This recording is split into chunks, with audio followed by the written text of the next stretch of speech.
First, I want to start off with a story that we call Blue Skies and Rainbows. Now, Blue Skies and Rainbows is a chapter, it's actually one of the opening chapters in my book. When I was growing up, we had this cell phone. This cell phone, of course, or excuse me, this answering machine. And it had the two-part answering machine where, you had the little handset, and when every time you called, it said, you have a telephone call. Like everybody loved that. And it was kind of what we would call the higher end of a answering machine back in the early 80s, right? So my mother, she always would have a greeting on there that said, "Hi, this is Lucinda. I'm sorry I can't reach you right now. I must be out chasing blue skies and rainbows. Please leave a message after the beep and I'll get back with you as soon as possible." Like if you called my house, everybody was like, "Oh, your mom is so cool." She was absolutely the coolest. And of course, she had to have the coolest answering machines as well. Well, this in the 90s was the version of the, or excuse me, in the 80s was the version of a iPad today. She had to have the biggest and the best of everything, and that's okay. That's okay. What I want people to understand is you can have anything that you want. You can definitely plan for it appropriately. It's just a matter of being able to put your money in the right buckets. So, knowing that you have your 2021 version of whatever things that you want to do, I always encourage people to sit down and write out 100 goals. Yes, 100 goals. Now, the first time I did this exercise, I could only get to 75. And they could be anything you want. If you wanted to write a book, if you wanted to get a new office, if you want more furniture, if you wanted to buy a house, if you wanted to start a business, if you wanted to travel to Africa, anything that you possibly want to do, I would encourage people to be able to put those on their goals list, because that's what it means when we out chasing blue skies and rainbows. We are doing the things that we love that really make the most impact in our lives. So with that being said, you want to be able to put enough money aside for that. Now, what is your goal? Take a moment right now and write down just a couple of your goals. I hope everybody has a pen and piece of paper.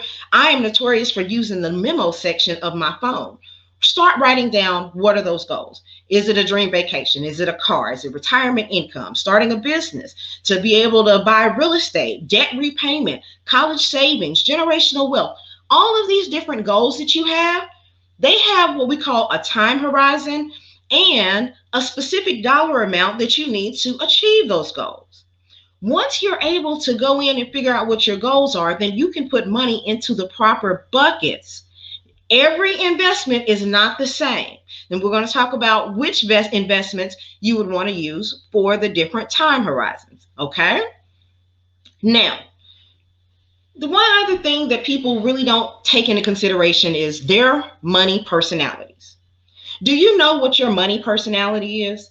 Some people are the type where as soon as the money is up in my pocket, I got to spend it. It's going bad like milk. Like I got to go ahead and use that money like it's got an expiration date. Then some of us are savers, like we're very frugal. We don't want to spend the money. There's where some of them are more risky. We want to be able to gamble and, go for the higher risk. But of course, that comes with, higher rewards.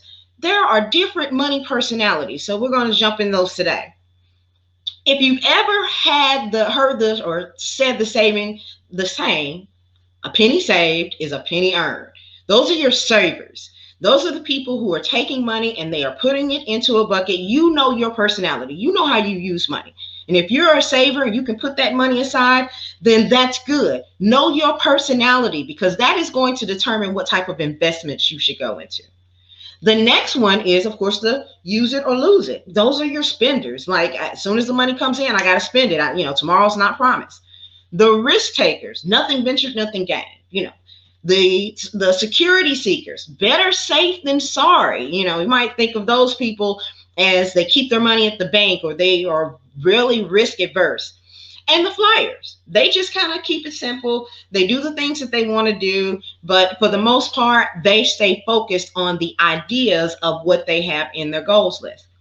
I encourage us to recognize what your behavior is. So this is going to also impact which investments you should go into. Now, There are three major questions that I need everyone to really take into consideration. How important is being financially safe and secure for you and your family? How financially safe and secure do you feel like your family is right now? And would you be able to meet your financial obligations if a third of your income or investments were to decrease immediately and permanently? Think about those things. We have our personalities, but we also have to deal with the reality. The reality of it is we want to use this money to take care of our family. We want it to be safe and secure. And if anything were to happen, we know that we are going to still be able to meet our financial goals. All right. Now, anybody ever heard the saying, I before E except after C? Except when it's words like neighbor and way? Well, in the industry, we have a saying called, what if everything you thought was true about money turned out not to be true about money? When would you want to know? Well, as it turns out, I before E comes out like 75% of the time. So even though we have these misnomers and things that we say, that doesn't necessarily mean that it's true about our money. They're just kind of those little sayings, those cliches that will come out. And we really need to understand which investments that we put our money into, because things change, just like the economy, it changes.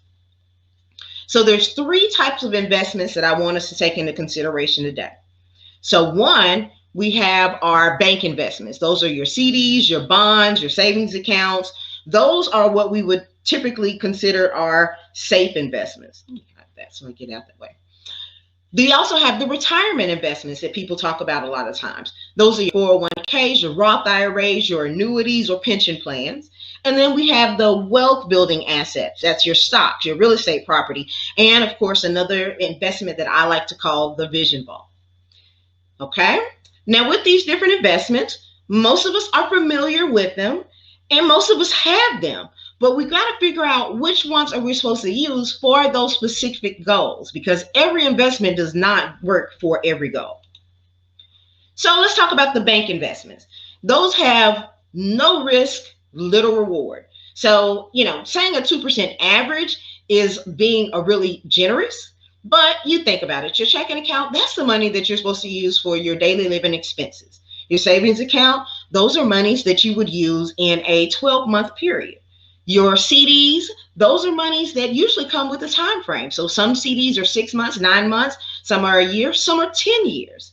And your savings bonds, of course, your savings bonds also, you don't experience a lot of risk with those, and they come with their own time horizon as well. They tell you what the maturity date is. You also need to take into consideration taxes, fees, and penalties when it comes to your investments, because when it comes to CDs or savings bonds, you may experience penalties for taking the money out earlier than anticipated.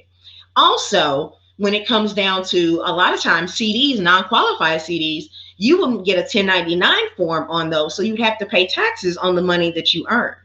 But a lot of times, any money that you plan to use in the next 13 months, I would encourage you to put those into a very safe vehicle, such as your savings accounts, your CDs, or your bonds, that's going to allow you to have liquidity and you don't have to worry about losing money. All right.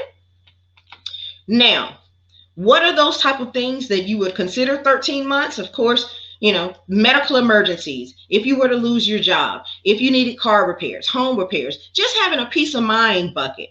I'm the type of person, if I don't have X amount of money in the X amount of dollars in my bank account, I don't sleep well. I'm not comfortable. And I hope you are too. There should be a baseline number. A lot of people will say that's 3 to 6 months of your income. During COVID, people were looking at it and was like, man, I really should have had 9 months to a year, because you never know what disasters are going to fall upon the land. So with that being said, you have to determine what is your peace of mind number and keep that at the bank. This is not money that you feel like I want to have invested. This is not money that should be subject to any risk. This is money that literally should be liquid for anything that could happen on any day of the week. All right. Now, the next one we would have would be your 1 to 2 year time horizon, such as a dream vacation that you're saving up for. Deborah can understand that. She's helping people to plan for vacations every day. We also have maybe a down payment on a car or a home purchase. If you're doing debt repayment or any college savings plan, it would be imperative for you to have those into an investment that has a 1 to 2 year time horizon so you can make sure that you don't lose money on that investment, but potentially be able to make a little bit of interest on that money so you would be able to keep up with inflation. Inflation is so very important. That's where milk, eggs, bread, gas prices, everything goes up year after year after year.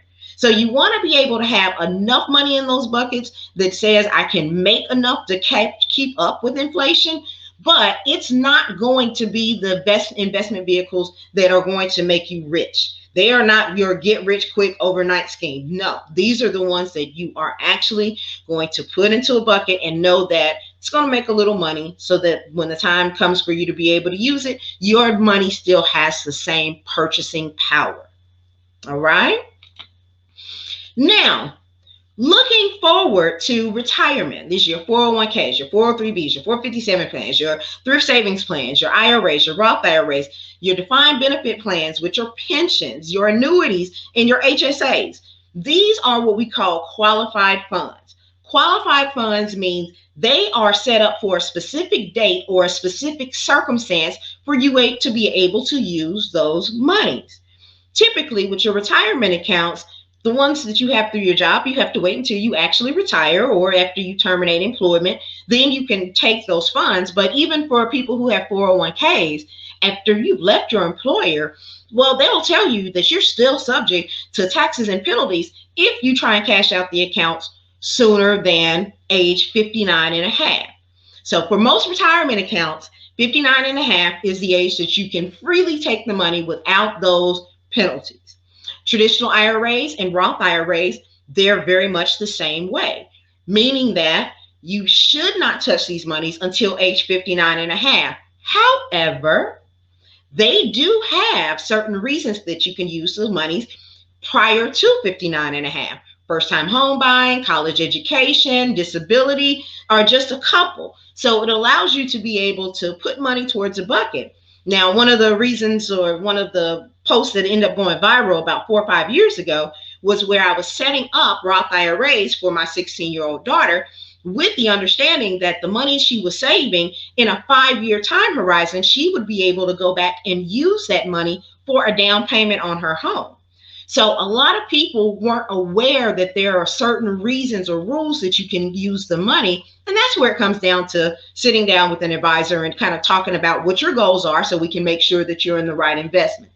Typically, those 401ks, 403bs, their savings plans, traditional IRAs and Roth IRAs are in mutual funds. So mutual funds or index funds, even if you go and look at your statements for your retirement plans now, you might see target date funds that says 2030 or 2050. That will be the day that you're supposed to actually liquidate those accounts. Those are based on the S&P 500 or some type of stocks. You're not buying one individual stock, you're buying a pool of stocks. The best way I can explain that is, if you were going to throw a birthday party for maybe a 10, 12-year-old, you have the option. You can go to the grocery store and you can buy a single bag of Lay's potato chips, or you can go get that variety pack of chips. And the variety chips will have the Lay's, it'll have the Ruffles, it'll have the Doritos, and it'll have the corn chips. That's exactly what mutual funds are. It's that variety pack of chips. You're going to have Facebook, Amazon, Netflix, Google. You have several different stocks inside of that portfolio instead of just one. So you get more diversification, but you also are able to make more money off of one sector meaning healthcare or pharmaceuticals or technology. And then, of course, if one sector is doing poorly, then another sector may be making more money. And for that reason, you can almost assume that you're going to get a safe rate of return every year going forward. Now, defined benefit plans, those are the pensions. So if you're familiar with anyone who worked in a government job, they would, of course, retire at 55 and they're going to get a pension. a guaranteed check for the rest of their life. When they go to retire, they're going to have a check that comes in. Some people who work in the military, they get pension plans. You think about the NFL players, they also have pension plans. Once they get to a certain age, they can be able to take an income stream for your life. Those are not necessarily invested into the stock market. They are invested into the stock market, but they definitely use a different indexing platform to be able to ensure that there is a guaranteed check. Now, the one thing about pension plans that we all know is once you start taking money, you can't liquidate that account. It is just whatever dollar amount that they give you every month. So when we think about it as Social Security is a pension plan. Social Security says once you get to full retirement age, you are able to take a monthly check for the rest of your life, no matter how long you live, no matter what, you know, you got a check that is coming in. So that defined pension plan, anybody that you've known that's retired successfully, they have a defined benefit plan, they have a pension, because they know that they got that mailbox money. They got a check that's coming in no matter what, no matter what, no matter what. This been even said that people live longer when they have pensions. That means that they never run out of money. They know that there's going to be a check that comes in month after month. The next one is annuities. Annuities is the private sector of being able to have a pension plan, but it works just like the previous two sections. You can have that as a paid out benefit at a certain age. When you hit 59 and a half, you can actually liquidate the account and take all the money and use it however you want. But you could also turn that into a pension plan and ensure that you have a guaranteed lifetime income stream so you never run out of money.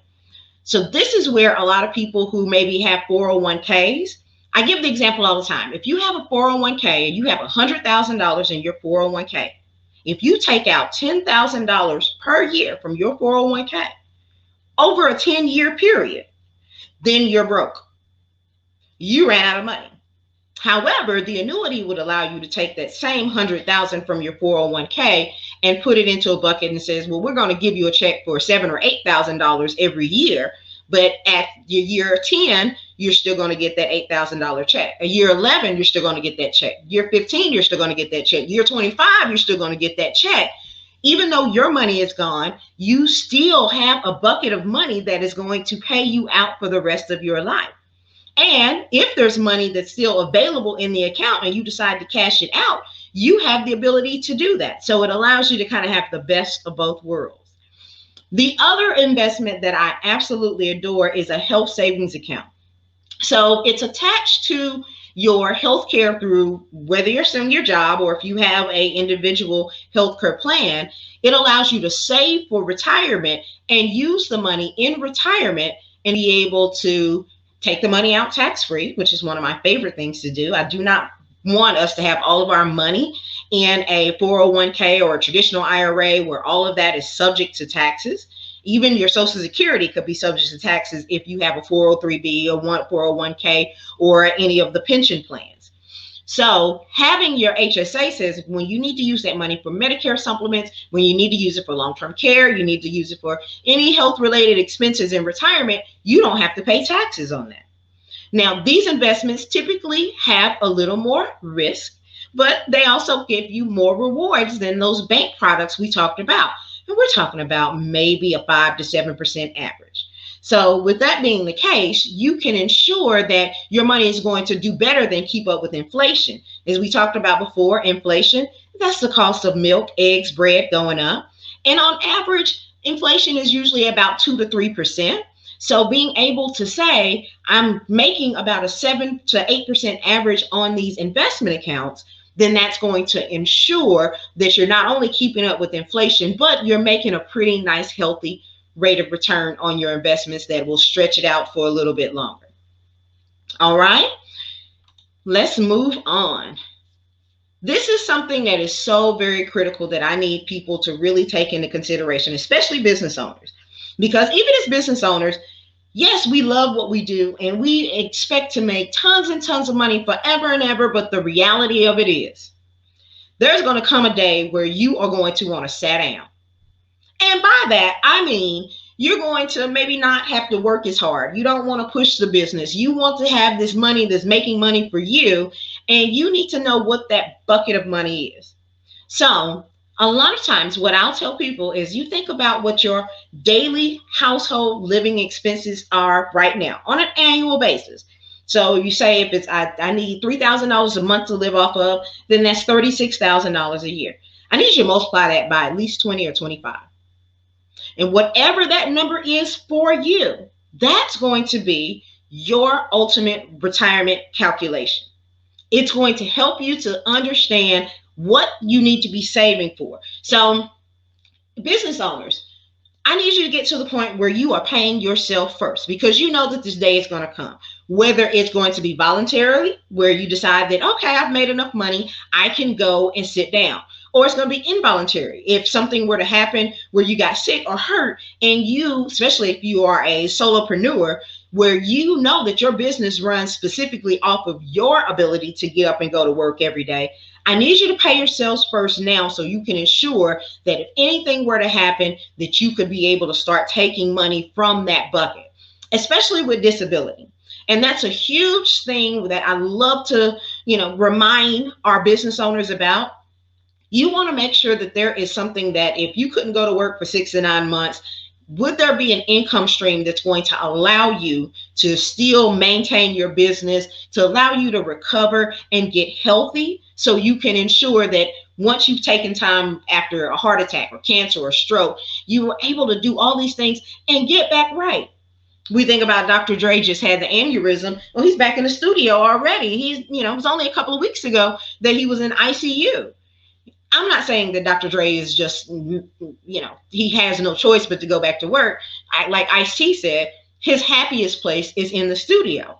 But if his situation was a lot worse, such as maybe a Scarface, where now he's going through kidney failure, you have to be able to recognize everybody can't just bounce back. I give the example all the time about Christopher Reeves. If you are a Generation Xer, that means that you know Christopher Reeves, our Superman, who was the most handsome and the most fit man in the 80s. He fell off a horse and was permanently disabled, and of course spent 9 years in a wheelchair and being paralyzed and needing long-term care. We don't know what's going to happen. And that's why we want to start paying ourselves and putting money into the various buckets, like the HSA accounts and different things. A lot of times with your 401ks, your traditional IRAs, and even with your annuities, they allow you to be able to take the money early for disability. So it's good that you may have some Social Security disability, but do keep in mind, a lot of times as things are progressing, people are having a harder time getting that SSI disability. So that means you have to depend on your own assets until you get approved for that disability. So that's why it's so important to make sure you're paying yourself first for the future. Those retirement accounts, those are, like we said, the qualified plans, because they have specific reasons that you want to use those monies. All right. Now, the retirement expenses, there are several different things that you want to take into consideration. 35.4% of that is still going to be housing. And that's not to say that your house won't be paid off. You may have maintenance on your house. You may have to do repairs on your house. You may be at a place where you can't get out and cut the grass anymore. You have to pay someone to do that. Transportation, I had one of my clients from my former firm, and she came in, she said, David, I need some money for a butt high car. I said, what is a butt high car? She said, well, I can't have the sedan anymore. I need to go get me an SUV, because now that I had this knee surgery, I can't bend down to get into the car like I used to. So now I need a butt high car. I need something where it's as high as my butt and I can just slide into it. Like, these are real things that happen to people every day as their lives transition and change. It comes with another set of expenses that do not go away in retirement. Healthcare costs are always going to go up, as well as food, other expenses, just your cash contributions, like your tithes for a church or any organizations that you want to give money to, your entertainment and your apparel. That's kind of why we are trying to put all of this money together for retirement, because again, that day when you retire, whether it be voluntarily or involuntarily, you need to make sure that there's sufficient assets for you to maintain a comfortable lifestyle. All right. So there are three biggest threats to your retirement. And with those, well, you've got your health care. With those, you also have your longevity. And the biggest threat to your retirement is taxes. And that taxes bill, I don't know if you feel like I do, but that potentially can go up, up, up with everything that just happened in the past year. Then we had all the stimulus money that went out. We had all this PPP money that went out. We had all of this pandemic unemployment insurance. We had the business owner grants. Like all of that money, our government was essentially printing money. And as they were printing money, that means the money is going to eventually need to be repaid. And it's going to be repaid through taxes. So I definitely ask you, you can go ahead and write it down on your paper, how you feel about it. Do you feel like taxes are going to go up or down in the future? Especially if you start making more and more money through your business, it's going to go up, up, up. So with that being said, you definitely want to make sure that you are putting your money in the right buckets, because taxes can eat away at your rate of return like nobody's business. And that's why you have a lot of older people or a lot of even millionaires who complain about taxes. I don't care if you're making $1 million. You don't want to turn around and give 30% of it back to Uncle Sam in taxes. You worked hard for that money. So because I advanced my screen a little bit further, the best investments for 15 to 30 year time horizon. So this is looking at your future self, your little old lady, little old man self. Like when you went through that goals list and you start talking about all the things that you wanted to do. I'm gonna build this business now. One of my goals is I'm building my business now. I'm licensed in 20 different states, so I work with people all over the country. One of my goals is to, one, be licensed in all 50 states, and two, to be able to travel to each of those states that I'm licensed in and be able to work while I'm out having a good time on a beach or, just hanging out in a hotel and enjoying friends and family and seeing concerts and shows and different things. It's imperative for me to put money into the investments because that's part of my retirement reality. That's the dream. That's the goal. That's the things that I'm working for. All right. We want you think about it, other stuff. When it comes to fishing, that's not really a cheap hobby. Golfing is not a cheap hobby. Gardening is not even a cheap hobby. Hiking, all these different things that you think about that you like to do now, all of those things you're going to want to do later. So that's why you want to pay yourself first. Now, let me also say this. Pay yourself first is such a huge concept that I really want us to get to the point where we're doing at least 20% of our income. We're putting that into one of these investment buckets that we talked about before, or even divvy it up between 3 or 4 of them. Because one, they're going to be for different time horizons. 2, they're going to have different purposes.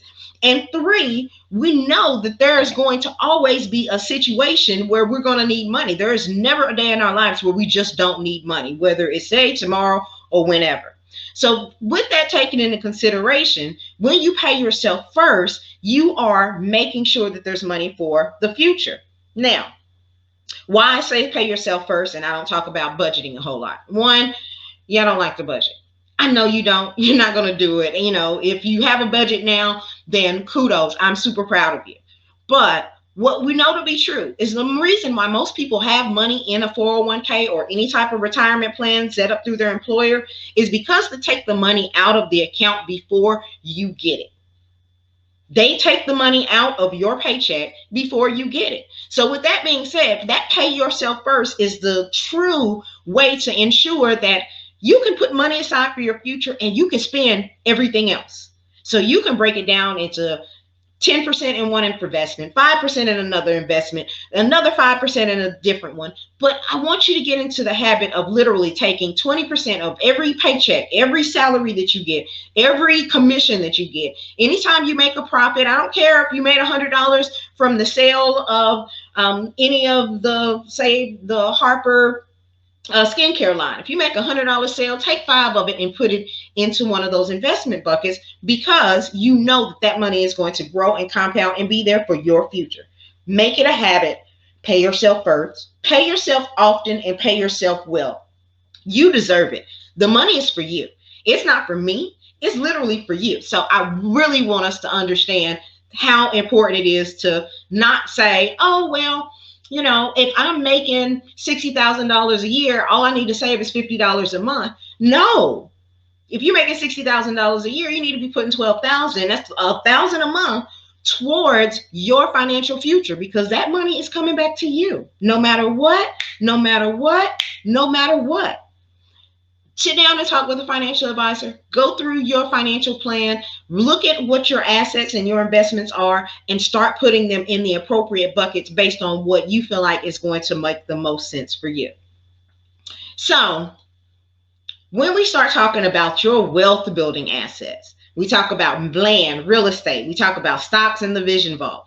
You can really get a much greater rate of return, 10 to 20%, even higher than that, depending on when you actually plan on liquidating. These investments have a lot more risk. So that means one year you may make money, the next year you may lose money.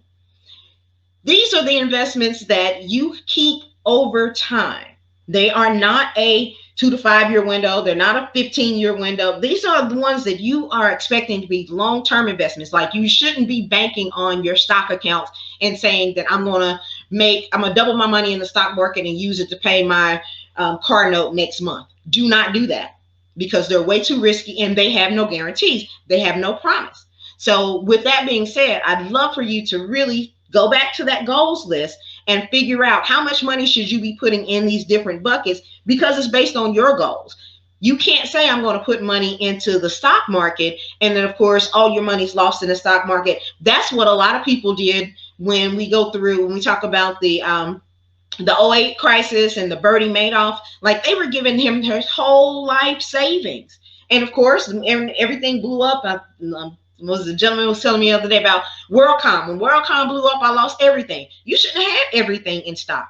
You shouldn't have had everything in land. You shouldn't have had everything in real estate. These are why we divvy our monies up into different buckets, because the different time horizons ensure that we can use them for different periods in our life. All right?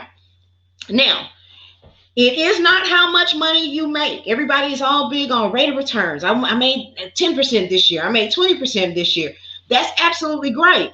But these accounts are still subject to taxes, fees, and penalties. See, our trading accounts they also have a trading cost every time you're buying stock, or even with land, you got to pay the taxes that go along with that. And the real estate properties, you've got maintenance fees that go with that. And of course, different investments could end up with a penalty for taking the money out. Capital gains taxes is so huge when it comes to those investments as well.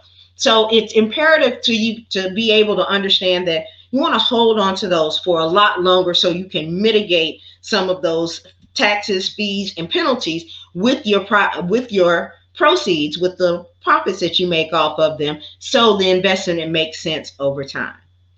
All right, let's move on.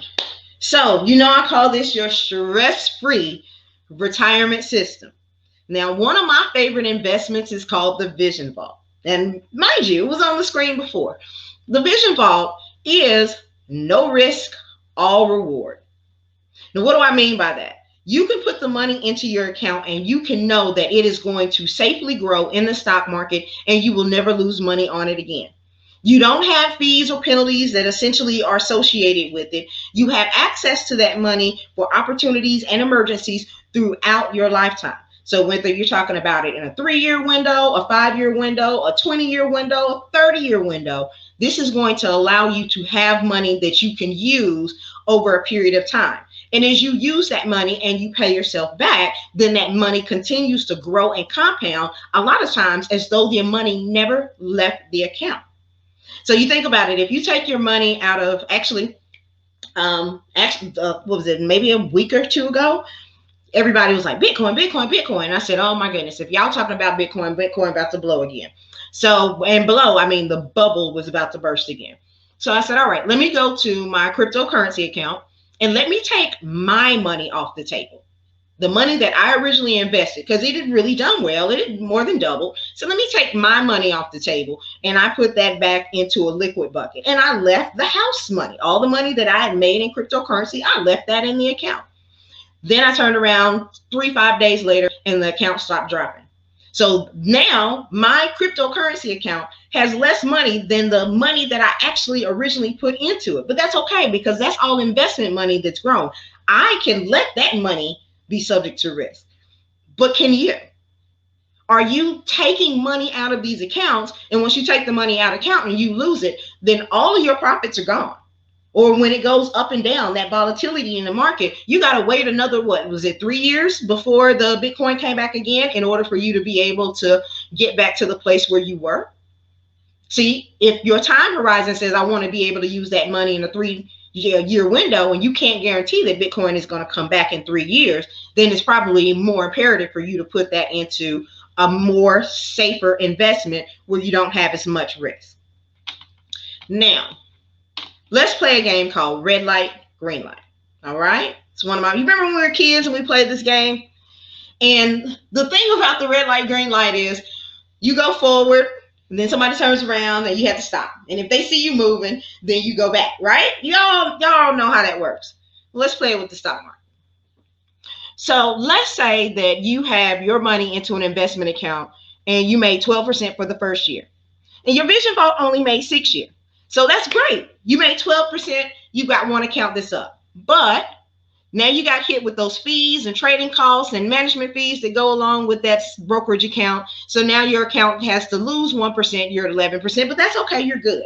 So then the market drops the next year and you lose 8%. Well, now you're at 3%. But see, in that Vision Vault, you don't have any fees and you don't have any downturn in the market. So you're still at the same 6%. Then, of course, you're at 3%. And even though the market's down, you still got to pay penalties on that 3%. You still got to pay taxes on those 3%. You still got to pay any of the trading costs on that 3%, annual maintenance fees. So now your account is down to 2%. The market goes back up 5%. Great. You're at 7%, but the Vision Vault, which also made 6%, is now at 12%. Ken, no fees on the Vision Vault, but now you have a 1% fee that is going to suck up part of that 7% that you have. So now you're back at 6%. Here it is the next year, then something happens and you're like, I got to take this money. I need this money right now. You end up getting hit with taxes, penalties, fees, everything else that could potentially happen in that account. Boom. Now you are, even though the first year you made 12%, now after everything that's happened in the account, you're only walking away with 4%. A lot of times people will go in and say, oh, the S&P 500 has done 8%. The S&P 500 does 8% over a rolling 12-month period from January 1st to December 31st. That is not when you bought in. So even though those numbers look good or you see them on your statement, a lot of times they're not accounting for the fees and what would happen if you liquidate the account. So being able to have money in that Vision Vault, those indexing investments, says that you never lose money. And if you decided to take it out, you're going to get your full rate of return. Now, the other part of it is, well, if the stock market did 12%, how come the Vision Vault only gave me 6%? Because we use that other 6% to cushion your account. We ensure that you never lose money with all of that excess above the 6% that we would set as the base. So in doing so, you would know that no matter what the stock markets are, good, bad, up and down, ugly, or whatever, then you would ensure that you were going to have the same amount of money no matter what, no matter what, no matter what. You can want to create predictable, sustainable income for life. That is the goal that we're doing with our money. We are looking at it like those pension plans. Because most of us don't get pension plans through our jobs anymore, we have to make sure that we are putting money into the bucket that is going to ensure that we make money and we don't lose money. All right? Now, two investments side by side. If you're looking at real estate, with the cost of real estate, you would have your mortgage, you have your taxes, you have insurance, and you have maintenance. Now, think about this. As long as you can keep up the property and pay the mortgage and pay the taxes and pay the insurance and pay the maintenance, then you can keep the property. You mess up any one of those things and the property, one, loses value, or two, the city will come and take your property from you. Now, when we talk about it from a generational wealth standpoint, you can eventually leverage the house, taking the equity, the cash out of the house from what you paid towards your mortgage. But you also have to be able to qualify to get your money out of the house. And what I mean by qualify is if you go to do a refi or if you go to get a home line of equity, they got to check your credit, they got to check your income. And this has happened to a lot of our parents and our grandparents. They've had their house nearly paid off and they have all this equity, but they don't have a whole lot of Social Security income. They don't have pensions, or, they just have a little pension income coming in. And well, the bank don't feel like they're going to have the ability to pay them back. So they won't let them take the money out of that house. That's why everybody's doing reverse mortgages, because that's the only way that they can get a portion of their money without specifically having to qualify. Then the other aspect of it is, if you pass away, then your heirs, they can keep the house if they keep paying off any loans that you have, if they pay the taxes, if they pay the insurance, if they pay the maintenance on it. All of those things come into real estate. Everybody's like, oh, I want to buy real estate, and somebody's flipping houses and this and the other. There are a whole lot of effort that goes into that. However, with the Vision Vault on the purple side, as long as you pay the premium, the monthly amount that you set up for the account, as long as you pay the premium, you're good. That's it. That is the only cost that comes along with it. Now, when you decide that you want to take the equity, the cash value out of the policy, you can take that at any time. You don't have to qualify. You can leverage it based on the money that's in there. There's no new underwriting, and you can pay the loans back when you get ready. And we encourage people to pay the loans back, because if you do pay the loans back, then your account value can keep interest, accruing interest and compounding as though you never took the money out. The other thing about it is, if you were to pass away, then whomever you set up to receive the money, they would be able to get that money without having to go through probate. They don't have to, jump through any hoops. They could just literally cut out a check to them for the dollar amount, less whatever amount that you took out for a loan. So say that you had a Vision Vault and it was $100,000, and you had gone in and you taken, say, $20,000 so you could use it to buy real estate, and you passed away the next day. Well, you have that $20,000 in the bank, and the Vision Vault will still cut you out a check for the other $80,000. So you got the whole $100,000. It's what we call self-completing, and it's over. Your heirs can then turn around and start their own Vision Vault. So this is how we're able to use this investment as a great strategy for anything that you want to be able to use in your lifetime. And as I said before, it's usually about a 3-year time horizon for you to build up the equity inside of the vault so you can start accessing that money. So these are the different investments that you would these are the different things or goals that you would want to take into consideration. Is it for a dream vacation? Is your vacation in 6 months? Is your vacation going to be in 6 years? Do you want to buy a new car? Would you like to be able to use your Vision Vault to finance your new car and not have to worry about going and financing through a bank? Is it retirement income? Being able to say, I would want to be able to take this as a guaranteed income stream. To start a business, I want a big lump sum and my credit's bad. How can I just go ahead and get a chunk of money so I can go ahead and get started? Purchase real estate, debt repayment, and college savings, and of course, generational wealth, passing on money or assets to your family, and they don't have to jump through the hoops of probate and fighting with family members. You can literally just have that swooped out in a single check. So the same old thinking is going to get you the same old results. You definitely want to start looking at your plan. Everybody's plan is different. Our parents, they had this whole mentality that they told us, if you get good grades in school and you graduate on time, and then you can get you a scholarship, and then you can go to college. And when you go to college, you get your degree. And when you get your degree, you're going to get you a good job with benefits, and all your problems will be solved. Well, we've proven over the last 40 years that is not how it works. And for that reason, we need to be able to start thinking about positioning and using money in a different way so we can ensure that what's going to be our financial reality, we have the money in the right buckets to be able to use that throughout our lifetime, no matter what, no matter what, no matter what. All right. So just to go a little bit over the Vision Vault, when we're talking about this investment itself, you're going to minimize the risk of inflation. You're going to make more than 3%. It earns a decent rate of return. It's not through the roof, but you can pretty much guarantee what you're going to make every year. Once the interest is earned, accredited, it can never be taken away. It is yours forever. It minimizes the taxation on the money that you're growing on the money. So that means you could use it tax free. So if the taxes go up in the future, you don't have to worry about having to give 15, 20, or 30% of that money back to Uncle Sam. It allows you to have that money throughout your whole lifetime. You can use it for disabilities, medical emergencies, or other unforeseen factors, such as when we have a pandemic in the middle of 2020, the year 2020. It has economic certainty, and you have the flexibility to be able to make changes to it as it goes along. I put up on my personal page a story about last summer, I set up a Vision Vault for a 10-year-old, and the mom got sick after only being able to set up the account for 2 months. She would only pay 2 months into her vault, and then she got sick and she wasn't able to make the payments.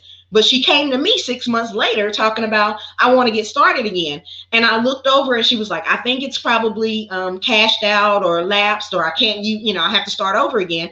And no, because she was funding it in such an aggressive way, she was putting that pay yourself extra money into it. The account was still active. She did not have to worry about starting all over again. She could just go back and repay herself. So that was really great when you have things where sometimes you got to pull back and then you can pick it up a little bit later. You want to have that flexibility.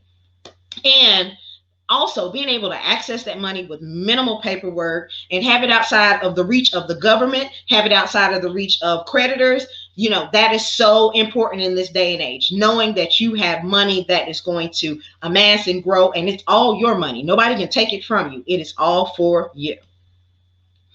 So this is kind of an example of a 45-year-old person who was putting in $1,890. So, most people were getting that back in their income tax refund check.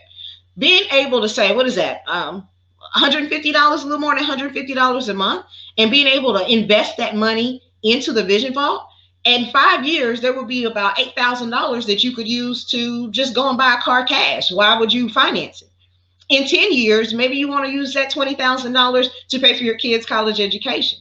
Also, looking at age 60, there's $37,000 that you might want to use for a real estate deal where you can buy the cash, buy the house for cash at an auction and not have to worry about financing that and underbid somebody else who might have to go through financing. And then at age 60 or 66 rather, you could then turn it into, I want an income stream. I put in less than $2,000 a year, and now this Vision Vault is going to give me $6,000 a year. And they're going to continue to give that money to me for the rest of my life. Like, it is a no-brainer being able to say, this money is growing. I can use this money for different reasons. I can take it out and pay myself back and ensure that I always have a vehicle that's going to be benefiting any of those goals that we have in the 5, 10, 20-year time horizon. Something else that I like about the Vision Vaults is we talked about the terminal and chronic and critical illnesses. Terminal illness, if you're expecting, you diagnosed with cancer and you only have a year to live, you could take the money not from your cash value, but from your vault base and use that in your lifetime. So that would say if you had a $50,000 base and you only had, let me tell the whole story. So one of my agents who happens to be in Texas, she bought a house in October. She got married in October. She bought a house in December. And by the time that February rolled around, she was diagnosed with stage 4 breast cancer at 26 years old.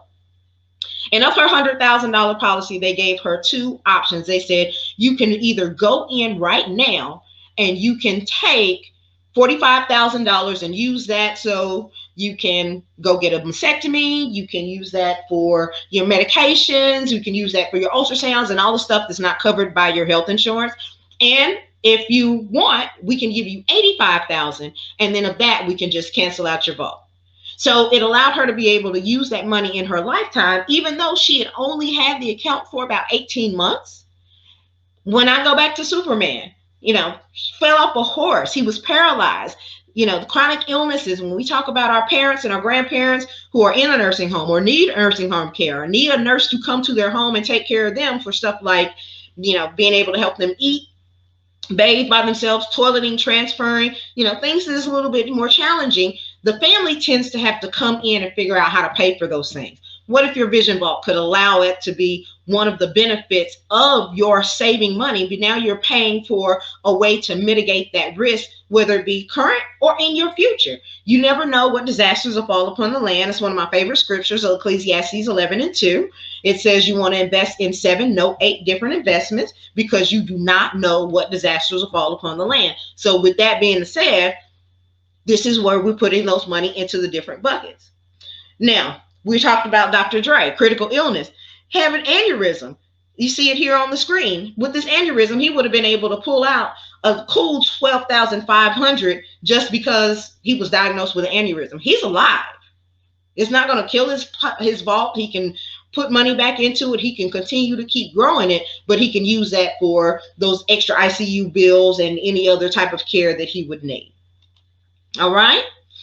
I love this one for a graduation plan for you to start on a 1-year-old and do $50 a month, which is $600 a year. That would be $12,000 that you would be able to have in that plan for that kid to graduate, because so many of us graduated from high school and our parents sent us off to college with a little bit of nothing. But for $50 a month, they could have given us at least $12,000 to just be able to say, what about the kids that don't go to college? Being able to say, I want to use that to start a business. Well, here you go. Use this $12,000 start a business, buy your car. I want it to be where we're starting to set our kids up with more investments than debt. We want them to actually be growing and accumulating money, and we want to fund these aggressively. Again, like I said before, I don't want us to be cheap and talking about, I only want to pay us $12 or $50 for it. No, we want to think about the future value of these dollars, and the future value of the dollars requires you to put more money in it to get a better result. And again, $50 a month, we spend that a lot of times with our kids eating out on Applebee's and so many other different investments that it's absolutely imperative to say, how am I using my money now that I could use it a lot more effectively in the future and ensure that I never run out of money and I'm able to take care of the financial goals that I have set aside for my children. Okay. Well, the high cost of waiting. I don't know which one you have more of, whether it be time or money, but the longer you wait, the more it's going to cost you.